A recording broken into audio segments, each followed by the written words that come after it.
Welcome to business coaching institute. आप सभी साथियों का बिजनेस कोचिंग इंस्टीट्यूट में स्वागत है। साथियों, जैसा कि आप स्क्रीन पे देख रहे हैं, आज का जो हमारा टॉपिक है वो है प्रिज्म। प्रिज्म क्या है, इसको आज हम लोग समझेंगे, ठीक है ना। और प्रिज्म से कुछ इम्पोर्टेंट घटनाएं भी होती हैं, जैसे वर्णक्रम एवं वर्ण की घटना, या इंद्रधनुष का आप सुनते होंगे कि आकाश में इंद्रधनुष का बनना। तो वो सारी घटनाएं हम आज प्रिज्म से समझेंगे और देखेंगे कि प्रिज्म से और कैसे कैसे क्वेश्चंस बनते हैं, उन सारी क्वेश्चनों को हम समझेंगे। तो सबसे पहले आज हम बात करेंगे प्रिज्म की। प्रिज्म क्या होती है कि प्रिज्म जो होती है 5 सतहों वाली एक आकृति होती है। 5 सतहों का मतलब क्या हुआ कि जो प्रिज्म होता है, जो आप लोग देखे होंगे ग्लास का जो प्रिज्म होता है वो 3 डायमेंशनल होता है। उसमें क्या होता है कि 2 सतह क्या होते हैं, आयताकार होते हैं। वो हम यहाँ पर बनाने का प्रयास कर रहे हैं। यहाँ पर प्रिज्म की वहाँ पर प्रिज्म जो होता है उनकी 2 सतह जो होते हैं वो आयताकार होते हैं। 3 सतह, सॉरी, हम यहाँ पर बना रहे हैं। देखिए ये जो आकृति दिख रही है ये है प्रिज्म। प्रिज्म में क्या होता है कि ये 2 सतह जो होते हैं ये होते हैं त्रिभुजाकार, ठीक है ना। 2 सतह क्या होते हैं, त्रिभुजाकार। और उसके बाद जो होते हैं वो होते हैं 3 और सतह। जैसे ये साइड के 2 सतह ऐसे होते हैं और उसके बाद एक सतह नीचे होता है। तो इस प्रकार प्रिज्म में 5 सतह होते हैं, जिसमें 3 आयताकार रेक्टेंगुलर और 2 त्रिभुजाकार यानी ट्रायंगल होते हैं, ठीक है ना। और इस 5 सतहों वाली आकृति से बनी आकृति को हम क्या कहते हैं, प्रिज्म कहते हैं, ठीक है ना। इस बात को ध्यान रखिएगा। प्रिज्म क्या है कि 5 सतहों वाली एक ऐसी आकृति है जिसमें 3 सतह आयताकार और 2 सतह त्रिभुजाकार होते हैं, उन्हें हम कहते हैं प्रिज्म। अब प्रिज्म से संबंधित कुछ क्वेश्चन भी आते हैं, जैसे प्रिज्म का अपवर्तनांक वगैरह से संबंधित। तो प्रिज्म के अपवर्तनांक के बारे में अगर हम बात करें तो एक हम प्रिज्म का फिगर और बना रहे हैं। देखिए ये है प्रिज्म का एक फिगर हमने बनाया है प्रिज्म में। देखिए ये जो किरणें होती हैं ये होते हैं श्वेत किरणें, यानी सूर्य का श्वेत प्रकाश, यानी सूर्य के किरणों को श्वेत कलर का माना गया। तो सूर्य का श्वेत प्रकाश जब क्या होता है, किसी प्रिज्म से होकर गुजरता है। तो जब प्रिज्म से होकर गुजरेगा तो यहाँ पर बनेगा आपतन कोण और यहाँ बनेगा अपवर्तन कोण। इन दोनों के द्वारा आप देख रहे हैं प्रकाश की किरणें ऐसे जा रही हैं और आधार की ओर मुड़ जा रही हैं। जब आधार की ओर मुड़ेंगी तो ये क्या होंगी, विचलित हो जाएंगी। ये डेल्टा 1 और यहाँ पर भी डेल्टा बनेगा, ये डेल्टा 2। और इन दोनों के द्वारा यहाँ पर डेल्टा m बनेगा, जिसे हम कहेंगे प्रिज्म का विचलन कोण। तो प्रिज्म के पदार्थ का अपवर्तनांक का जो फार्मूला होता है वो कुछ इस प्रकार होता है कि प्रिज्म के पदार्थ के अपवर्तनांक यानी equal to sine a plus delta m by 2 by sine a/2, जहाँ a क्या है, ये a प्रिज्म का कोण है और डेल्टा m क्या है, विचलन कोण है, ठीक है ना। तो ये प्रिज्म के पदार्थ के अपवर्तनांक का सूत्र होता है कि प्रिज्म के पदार्थ का अपवर्तनांक यानी equal to sine a plus delta m/2 sine a/2, ठीक है ना। और इस पे आधारित कुछ क्वेश्चन भी पूछे जाते हैं। उन क्वेश्चनों को हम वीडियो में, अगले वीडियो में करा देंगे, या फिर यहीं पर हम देख लेते हैं कुछ क्वेश्चंस जो आपके इम्पोर्टेंट होते हैं। चलिए हम इस क्वेश्चन को अगली वीडियो में करा देंगे, ठीक है ना। तो यहाँ पर आपने समझा क्या, प्रिज्म के फार्मूले को समझा। और उसके बाद अब हम चलते हैं प्रिज्म से एक घटनाएं होती हैं वर्णक्रम एवं वर्ण विक्षेपण की, ठीक है ना। तो प्रिज्म से जो घटना होती है वर्णक्रम एवं वर्ण विक्षेपण की, हम उस घटना की तरफ चलते हैं और समझते हैं कि कैसे आपको आकाश में इंद्रधनुष दिखाई देता हो, वो कैसे एक प्रिज्म के माध्यम से उसी इंद्रधनुष को हम क्या कर सकते हैं, उनके रंगों को हम देख सकते हैं। तो चलते हैं, समझते हैं वर्णक्रम एवं वर्ण विक्षेपण। अगला हेडिंग क्या है, अगला हेडिंग है जो है वो है वर्णक्रम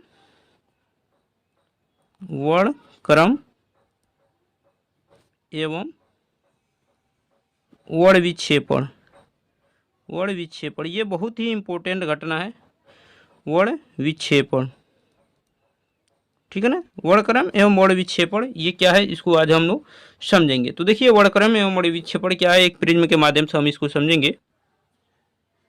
तो ये देखिए ये है प्रिज्म, इसका ऊपर वाला कोण ये है। अब यहाँ से जो है ये श्वेत प्रकाश क्या कर रही है, प्रिज्म से होकर गुजर रही है।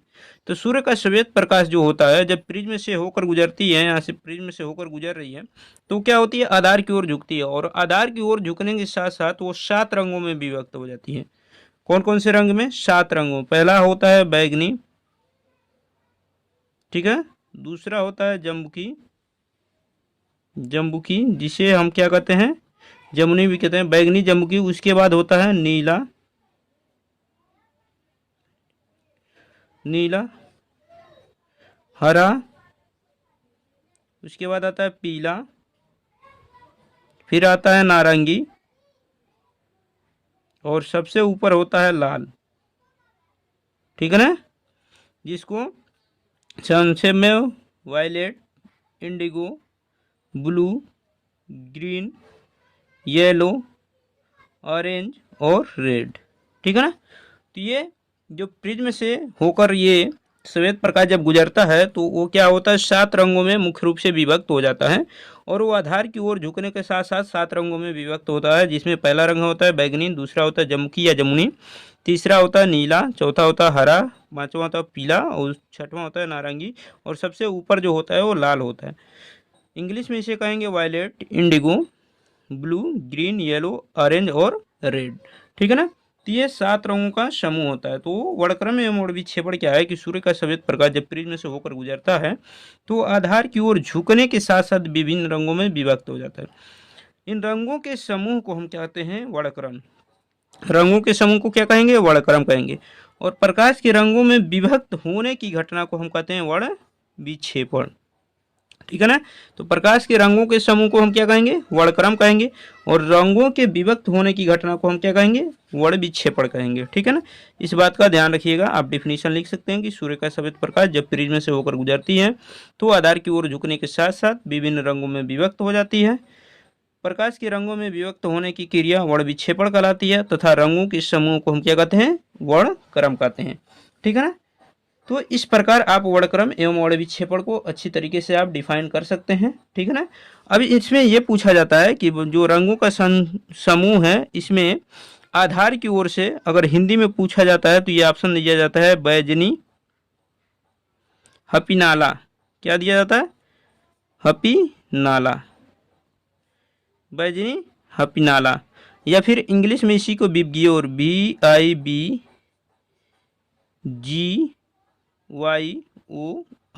ठीक है ना। इंग्लिश में इसे कहते हैं विबग्योर और हिंदी में कहते हैं बैजनी, हपीनाला।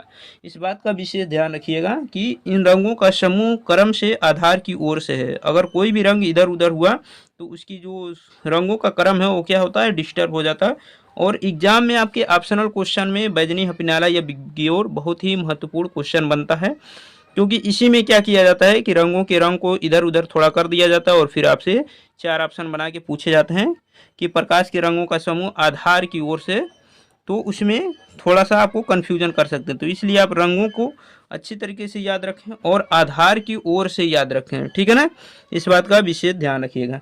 ठीक है ना। उसके साथ साथ हम बता दें कि बैगनी रंग का जो तरंग दैर्ध्य होता है वो सबसे कम लगभग 4300 एंगस्ट्रॉन, और लाल रंग का तरंग दैर्ध्य सबसे अधिक लगभग 7800 एंगस्ट्रॉन के आसपास होता है। ठीक है ना। तो ये हो गए वर्णक्रम एवं वर्ण विक्षेपण। अब चलते हैं प्रकाश के प्रकीर्णन की तरफ। प्रकाश के प्रकीर्णन भी एक इम्पोर्टेंट क्वेश्चन बनता है। तो समझते हैं प्रकाश का प्रकीर्णन क्या होता है। प्रकाश का प्रकीर्णन, प्रकाश का प्रकीर्णन क्या होता है। तो देखिए स्कैटरिंग ऑफ लाइट, प्रकाश का प्रकीर्णन। जैसे मान लीजिए ये हमारा क्या है, पृथ्वी है, और पृथ्वी पे क्या होता है, पृथ्वी, इसके चारों तरफ हमारे क्या है, वायुमंडल है। पृथ्वी के चारों तरफ क्या है, वायुमंडल है। इस तरह क्या है, पृथ्वी के चारों तरफ वायुमंडल है, और वायुमंडल में क्या होती हैं, धूल की बहुत सारी कणें, छोटे छोटे कण क्या होते हैं, उड़ते रहते हैं। क्या होते हैं, धूल के बहुत सारे कण उड़ते रहते हैं। मान लीजिए यहाँ पर है सन, और सन से क्या हो रही है, प्रकाश की किरणें आ रही हैं। तो सन से बहुत सारी प्रकाश की किरणें ऐसे आती हैं पृथ्वी पर। तो जब सन से प्रकाश की किरणें आती हैं पृथ्वी पर, ये है सन हमारा, तो जब पृथ्वी पर आती हैं तो यहाँ पर धूल के कण हैं, और धूल के कणों से प्रकाश की किरणें क्या होती हैं, कुछ टकराती हैं, कुछ इधर उधर बिखर जाती हैं, और कुछ क्या होती हैं, पृथ्वी पर प्रकाश की किरणें सीधे पहुंच जाती हैं। कुछ किरणें क्या होती हैं, सीधे पृथ्वी पर आती हैं, और कुछ किरणें क्या होती हैं, प्रकाश की कुछ किरणें वायुमंडल में ही धूल के कणों से टकरा कर क्या होती हैं, बिखर जाती हैं। तो जो प्रकाश की किरणें वायुमंडल में धूल के कणों से टकराकर बिखर जाती हैं तो उनके बिखरने की घटना कहलाती है प्रकाश का प्रकीर्णन। यानी इनका डिफिनीशन हम आप ऐसे लिख सकते हैं कि सूर्य का सफेद प्रकाश जब पृथ्वी पर आती है तो वायुमंडल में उपस्थित धूल के कणों से क्या हो रही है, प्रकाश की किरण टकराकर बिखर रही हैं, और प्रकाश की किरणों के बिखरने की घटना ही क्या कहलाती है, प्रकाश का प्रकीर्णन कहलाता है। तो अब इसमें बात हम कर लेते हैं, प्रकाश का प्रकीर्णन जो होता है वो लाल रंग का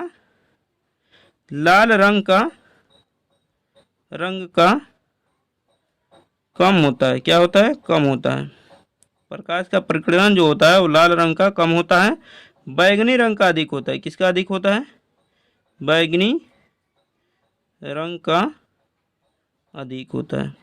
यानी जो भी प्रकाश की प्रकीर्णन जो होते हैं उसमें प्रकाश के प्रकीर्णन में लाल रंग का जो प्रकीर्णन होता है वो कम होता है और बैगनी रंग का प्रकीर्णन जो होता है वो सबसे अधिक होता है। ठीक है ना। इसका रीजन भी क्या है, इसका रीजन है उनके तरंग दैर्ध्य, यानी बैगनी का तरंग दैर्ध्य कम होता है जिसकी वजह से वो क्या होती है, अधिक प्रकीर्णित होती हैं, और लाल रंग का तरंग दैर्ध्य अधिक होने की वजह से वो कम प्रकीर्णित होती हैं। तो आप समझ सकते हैं कि प्रकाश की प्रकीर्णन में क्या होता है कि बैगनी रंग का सबसे अधिक प्रकीर्णन होता है और लाल का कम होता है। उसके साथ साथ प्रकाश के प्रकीर्णन से कुछ क्वेश्चन ऐसे वो पूछे भी जाते हैं कि किस रंग का प्रकीर्णन अधिक होता है और किसका कम होता है। उसके साथ साथ इस प्रकार भी क्वेश्चन बनते हैं कि आकाश का रंग नीला क्यों दिखाई देता है, या अंतरिक्ष यात्री को आकाश का रंग काला क्यों दिखाई देता है, खतरे का निशान लाल रंग के ही क्यों बनाया जाता है। ठीक है ना। तो इन सारी क्वेश्चनों का जवाब वही है, प्रकाश का प्रकीर्णन। ठीक है ना। प्रकाश के प्रकीर्णन में क्या होता है, जैसे हम बात कर रहे हैं खतरे का निशान लाल क्यों होता है, तो लाल होने का मेन रीजन ये है कि लाल रंग का प्रकीर्णन क्या होता है, सबसे कम होता है, जिसकी वजह से वह एक ही जगह उनकी रंग क्या होते हैं, एक ही जगह इकट्ठा दिखाई देते हैं। बाकी अदर जो रंग होते हैं उनका प्रकीर्णन बहुत तेजी से होता है। प्रकीर्णन का मतलब होता है कि बिखराव। लाल की कंपेयर में अन्य रंगों का बिखराव जो होता है बहुत तेजी से होता है, वो बहुत दूर जल्दी फैल जाते हैं, और लाल रंग क्या होता है कि इकट्ठा रहता है, उनका प्रकीर्णन धीरे धीरे होने की वजह से वो आसानी से दिख जाते हैं। इसी वजह से आप देखते होंगे कि क्रिकेट का बॉल जो होता है वो भी लाल रंग का होता है, खतरे का निशान जो होता है वो भी लाल रंग का होता है। ठीक है ना। तो इस तरह आप बता सकते हैं कि लाल रंग, खतरे का निशान जो भी होते हैं वो लाल रंग के ही क्यों होते हैं। इसका मेन रीजन यही है कि वो दूर से ही क्या होंगे, दिखाई दे देंगे, उनका प्रकीर्णन कम होगा और वो आसानी से दिख जाएंगे। ठीक है ना। तो इस प्रकार आप बता सकते हैं। दूसरी चीज़ ये है कि अंतरिक्ष यात्री को आकाश का रंग काला क्यों दिखाई देता है जबकि हमें आकाश का रंग नीला दिखाई देता है नीचे से। तो उसका रीज़न ये है कि अंतरिक्ष यात्री जो अंतरिक्ष में होता है तो उस वहाँ पर वायुमंडल नहीं पाई जाती है, और वायुमंडल न पाए जाने की वजह से क्या होती है कि जब प्रकाश की किरणें पृथ्वी पर आती है तो चूंकि अंतरिक्ष में वायुमंडल है नहीं, इसकी वजह से वहाँ पर प्रकीर्णन की घटना नहीं होती है और प्रकाश सीधे क्या होती है, पृथ्वी की तरफ आ जाती हैं। इसी वजह से अंतरिक्ष यात्री को आकाश का रंग काला दिखाई देता है। तो ये सारी चीज़ें हैं, इसको आप ध्यान रखिएगा। ठीक है ना। तो ये आपका प्रकाश का प्रकीर्णन समाप्त हुआ। वर्णक्रम एवं विक्षेपण प्रिज्म को हमने पढ़ा दिया। अब इसके बाद इससे कुछ संबंधित जो घटनाएं होती हैं, जैसे कुछ सवाल वगैरह जो होंगे प्रिज्म का, उन सारी चीज़ों पर हम डिस्कशन करेंगे अगले वीडियो में। तो वीडियो को यहीं पे समाप्त करते हैं। वीडियो कैसा लगा आप लोग कमेंट बॉक्स में ज़रूर बताइएगा, और जो लोग चैनल पे नए हो चैनल को सब्सक्राइब करें।